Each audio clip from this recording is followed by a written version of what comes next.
How well did you sleep last night? My title, as I thought about the devotion today, is Are You Sleeping Peacefully? It's hard to believe that you and I are going to spend about 1/3 of our entire time on the planet Earth sleeping.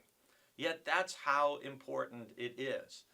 Without sleeping well, our physical, emotional, and our spiritual state declines very rapidly.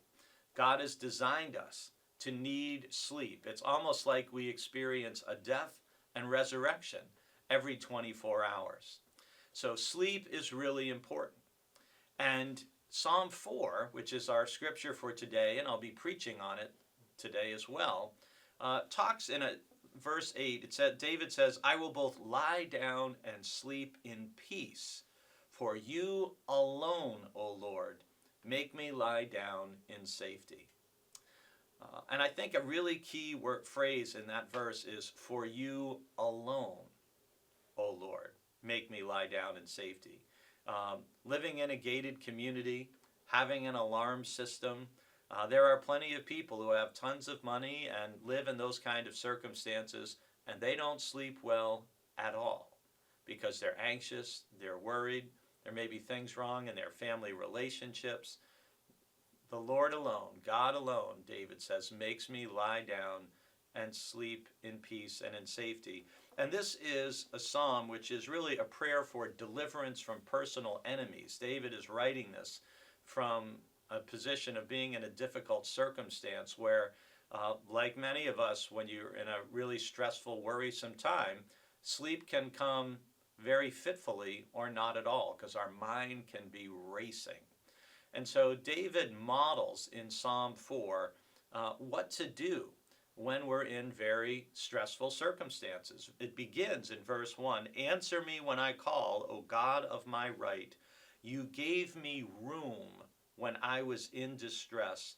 Be gracious to me and hear my prayer. I really love the visual of that. You gave me room when I was in distress. That God gave David space. There was a place for David in God's presence when he was in distress. And there is a place for you and for me when we are in distress, in God's presence. And if you take one thing from our time together on Psalm 4 today, it's what should you do in a time of distress and pressure and anxiety? Well, don't do what unfortunately many people do. They turn to unhealthy behaviors. They may pick up a bottle. They may take a pill. They may turn even to pornography. People do all kinds of things when they are stressed to try to make themselves feel better. David models a much healthier approach.